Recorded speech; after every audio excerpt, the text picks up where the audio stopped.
scoured the internet and found what you had to say. And now,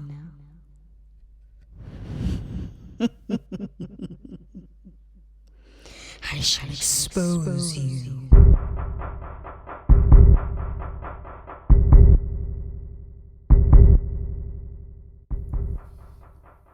Hello, beautiful people. I'm the Luschmaster. Welcome to my channel. Oh yeah, of course. Subscribe. First of all, can we acknowledge the fact that I share a birthday with both James Spader and Raymond Reddington? I 100% freaked out when I found out that we shared today as our birthday. And before we continue with this video, I want to say happy birthday, James, and happy birthday, Raymond Red Reddington. I love that I share a birthday with such a true artist. It just goes to show how special this day truly is, that both of us enter the earth on this particular day to leave a mark of excellence in this world. Now, let's begin. This is everything you had to say about Raymond Reddington from the Blacklist. Ray's the man. If you don't side with Ray, you on the wrong side and deserve what's coming to you. I love this character. We sometimes forget how much pain that poor man has had to endure. My heart truly bleeds for him. The terror in Red's eyes in the scene where Josephine is on the floor just tore my heart right out of my chest. James is such a magnificent actor, and you have a true talent for capturing the themes of your mini featurettes. A true artist. Wrestler Burns by Red are the best. Intriguing and thrilling and addictive and simply genius work. This is absolutely legendary. I think it's the best character I've ever seen. I'm shocked. Raymond is the most likable bad guy on television. Kudos to whoever created that character. Raymond is the most eloquent man I've ever seen. He is so smart. Oh my gosh. The way he commands your attention is just incredible. Can I just quit law school and have Reddington as my mentor? He's my favorite ever. I love everything about this guy. The ruthlessness, the authority, but also the way he enjoys life despite having seen horrible things. The class, just the smoothness of his voice is enough to get anyone hooked. This man can make the most horrific situations hilarious. I love this man. Red is the ultimate criminal. He starts talking from a feminine type of way and then just switches to alpha male.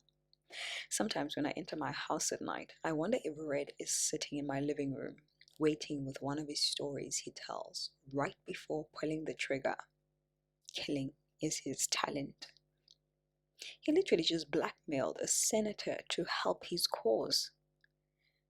A nervous Raymond sounds so unrealistic to me. Red is hands down my favorite character of all time. His class, demeanor, style, charm. It's mind-blowing how such a ruthless criminal can be so respectful while killing you. When Red's voice gets deeper, your life will swiftly end. Reddington kept his secrets for a good reason. Deep down you can see he has so much love for some people, and he's beautiful inside. Just circumstances changed him to be a criminal. He needs to toss someone from a plane again. I'll stop there. How can a character be so dark and violent, yet so adorable? Raymond is my spirit animal. Raymond, you're ingeniously despicable. It's some kind of wonderful. His word knowledge is impeccable.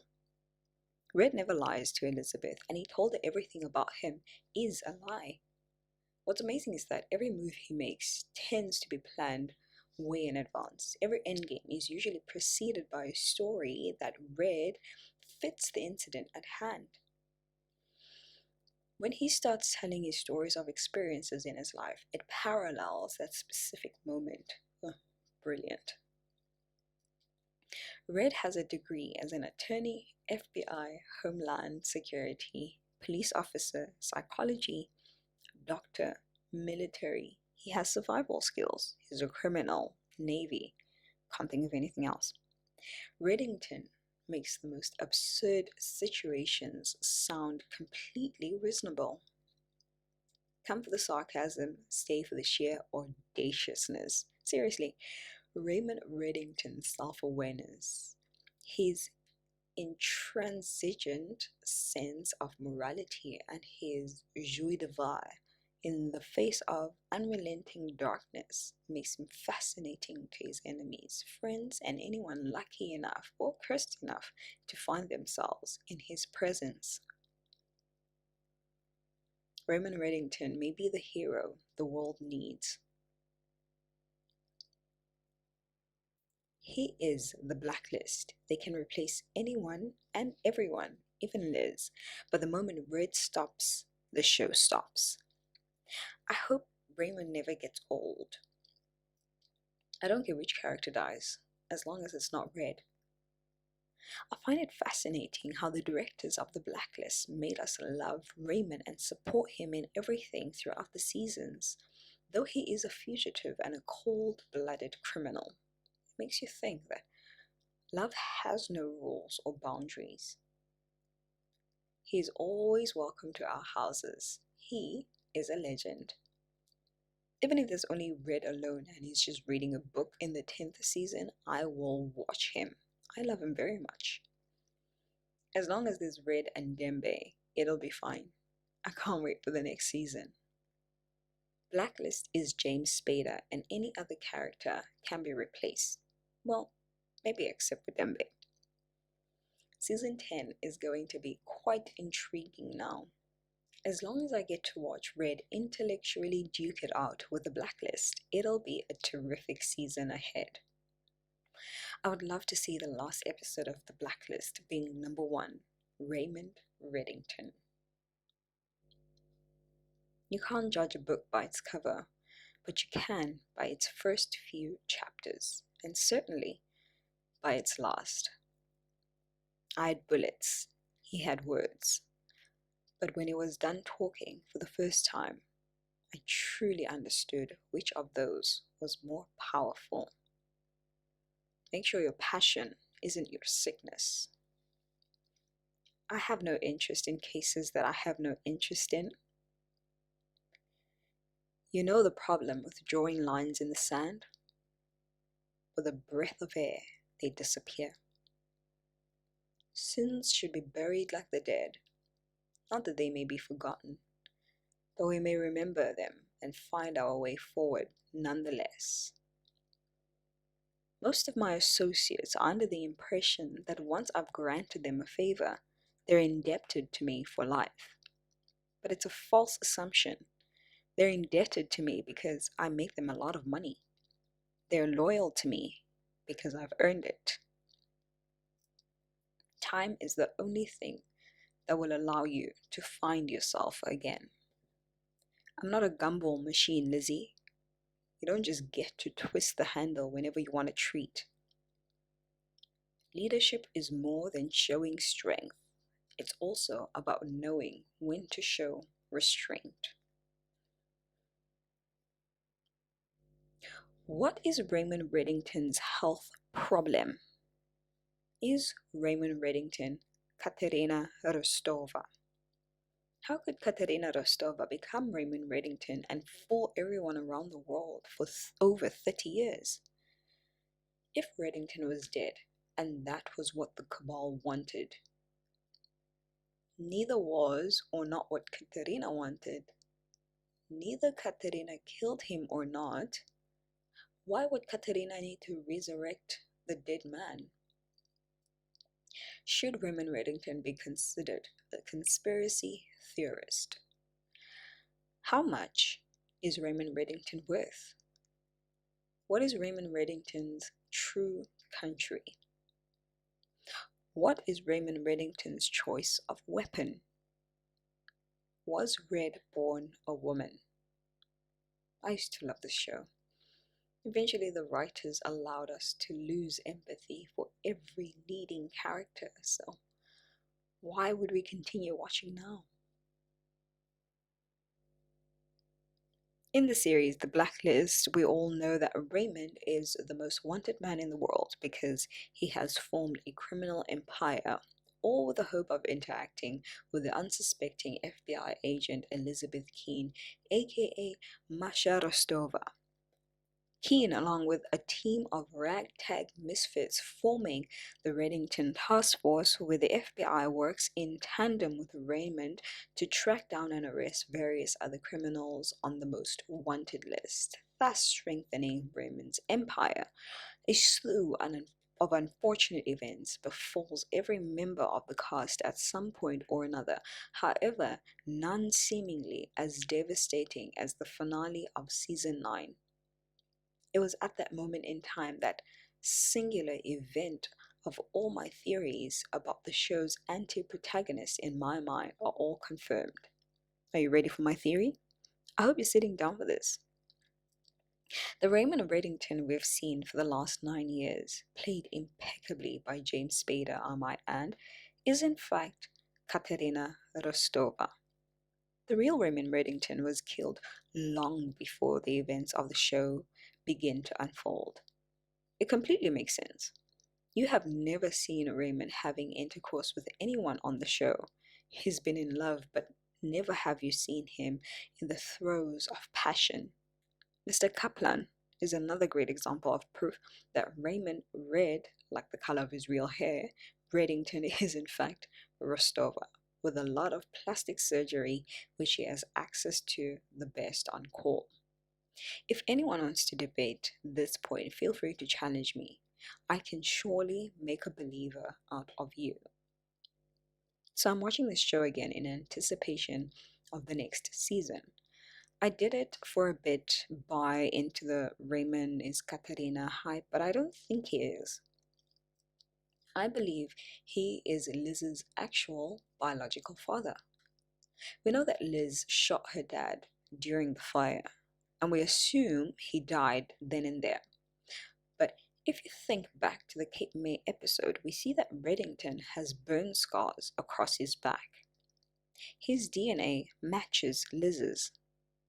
We know the bones in the suitcase belong to the real Raymond Reddington. I believe that this Reddington is actually Liz's dad, and he killed the real Raymond Reddington in order to assume his identity. Just a thought. I've believed for some time that Red sustained a brain injury when Elizabeth shot him during the fire. It took him a few years to recover, but had no or minimal memories of events before being shot. He gradually recovered his memories, but not the emotional connections to them. This explains his disinterest in his daughter and wife on an emotional level. It also explains why people know that Red before he was shot call him Ray, not Red. Also explains why Reddington said no when Elizabeth asked if Red was her father. No, Ray was her father. Red doesn't feel that he's the same person as Ray was before he was shot. He believes they're essentially strangers that share some memories. After Red recovered, he then tracked down and killed the fake Reddington that Ilya and Katerina had set up, the person that took over his life. Now that Reddington had the money and the power, Ilya and Katerina didn't have much choice but to work with him, and I believe Katerina felt badly. Perhaps guilty would be too strong a word about how things happened, and she seemed to legitimately be in love with him before he was shot. I have wondered about that Ilya, Katerina, and Red conversation. It appears that the three knew each other as children, therefore they were Russian or Russian immigrants. That's also why I thought Ilya was the soulmate to Katerina and Red. I'm still on for the imposter theory. I guess this also gives the Red Arena believers fuel. But then there is Dembe saying something to the effect that Liz may never be able to forgive Red for what he did to Katerina. That doesn't jive with him being Red Arena. Red never appeared to know the location of the fulcrum, so he isn't the original Reddington. But how did he know Liz had it? Unless he didn't know where the bunny was located. I also wondered about the scene where Kate sews up the bunny. It felt like there was more happening there. As to what Red did to Katerina, I have an idea, which I'm not as confident about as the theory I made in my longer post. Red's talent got him promoted from being Katerina's co-worker to being her boss, or at the least her handler, the person who ran her, in succession to Dom, who may have still been Red's boss. He got her assigned to Konstantin Rostov. I think he was the one who kept pressuring her to stay a little longer with him because they were getting so much more information through him from his contacts. She ended up staying with him for 4 years, part of each year at least. Even though she had no love for him and even had a daughter that was not his biological daughter. Eventually, as Red told us, she insisted on having a normal family life. So she had Red or someone pretend to abduct Lizzie and then leave in search for her. I think that Katerina, Red, and Lizzie only had a few months or maybe just a few weeks together. Before that, they had gone for years without living a normal family life. And I think that the longer Katerina spent with Konstantin, getting all of the information through him, the greater the danger that the KGB would come to suspect her of her disloyalty. And eventually they did. So people could say that Red ruined her life, his life, and Liz's life by continuing to have Katerina stay with Konstantin.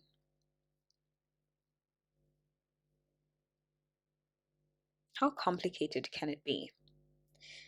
The showrunners set out to create a mysterious relationship that would not only evoke interest, but confound, intrigue, and attract numerous theories from the audience. Mission accomplished. So, well done. That, as of this fall, the answer is still being debated among the fans, and it appears he will not be finally settled until the series ends.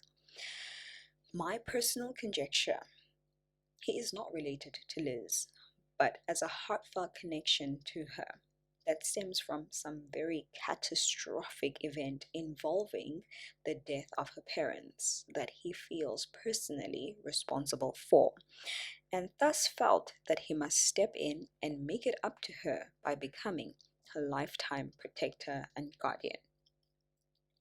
And when his association with her became personal while being her CI, this protector role evolved into a mentor role. He cared so much for her that he was willing to turn over his criminal empire to her upon his death. I think this deep-seated caring he had for her as her protector and mentor spilled over into a more personal relationship that grew unplanned into, as he described it when he thought she had died. There was a woman I loved. She was my life, my heart.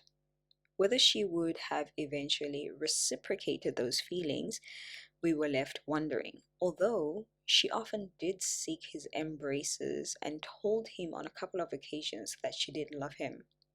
That's my theory of where the story was headed until the untimely departure of the co-lead, which turned season 8 on its head and nipped in the bud any future partnership for the two. He is a demigod. No one man could know all of these corrupt, evil, dangerous people and have so many secrets and codes and connections on all corners of the earth. It's as if he can teleport and be everywhere and nowhere at the same time, like a ghost. It's stupid. And someone would have killed him a long, long time ago. He was a US intelligence officer in the 80s and disappeared like Houdini and reappeared in modern time. Too much plot inconvenience to even follow after season 4. The show just lost its edge and it sucked. The entire alphabet was looking for the man that they thought had betrayed his country and abandoned his family, which meant that they were chasing a man who never existed. But what if he did exist? What if Reddington was real? If he was, I could use his story and all it provided to protect my daughter while watching over her from a distance. So I constructed him, someone powerful and feared, someone who traded in the very secrets that could help him monitor the danger around you. Basically, Katerina, Ilya, and Ivan have had the government of the world chasing a phantom. Let's say Ilya also got tails. He had to learn how to be a fugitive and a criminal. What if this man Alec became Raymond Reddington because being Alec was boring? Then he used his resources to hide both Tatiana and the real Katerina. Much like Tatiana was stuck as Katerina Rostova, Alec is forever Raymond Reddington. His real name became one of his aliases. Red and Reddington knew each other before the Navy. Red used Reddington's ID to join the Navy because Red had something that stopped him from enlisting. A criminal record, medical thing, etc. So Red and Reddington were close friends, hence why Red knows about Naomi and Jennifer, but like you say, doesn't care that much. Also explains why Naomi hasn't outed Red as the random man pretending to be her husband. He's out for revenge for her husband. It's nice to have a couple of theories that actually explain why Red would have taken on the Reddington identity. I really don't know what you are all watching. If you rewatch the show, clearly, all along, the true love story is Red and Wrestler. Wrestler spent years hating and chasing Red. Then Wrestler was forced to work with Red.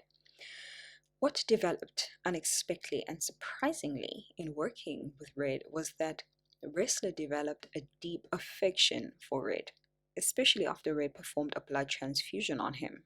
But Red was obsessed with Liz, so Wrestler's affection was unrequited. Wrestler went back to Audrey as a result.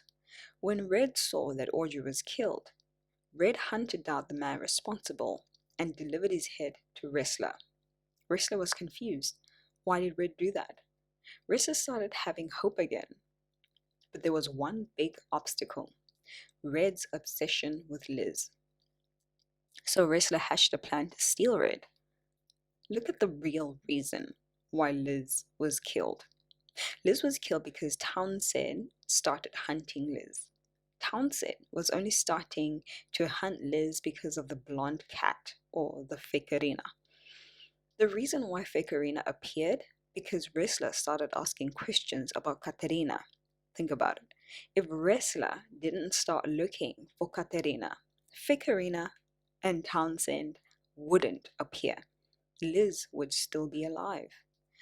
All these were done so that Wrestler could get rid of Liz. Through it all, Wrestler's feelings for Red was never in question. Now that Liz is out of the picture, Wrestler finally had the chance with Red again. This is the real story that the writers want to tell. Rewatch the show again and you will see. If you can't see it, rewatch it again and again until you see it. That said, I've always shipped Red and Aram. The two of them are so cute together. Oh gosh, I don't know. What do you guys think? I've started rewatching the show again, but not necessarily for the reasons that the last comment has, but just in general. And I don't know, there's something harder about watching the show again for me. Let me know how you feel. And if you have gotten to this part of the video, comment the hat emoji. Tra la la.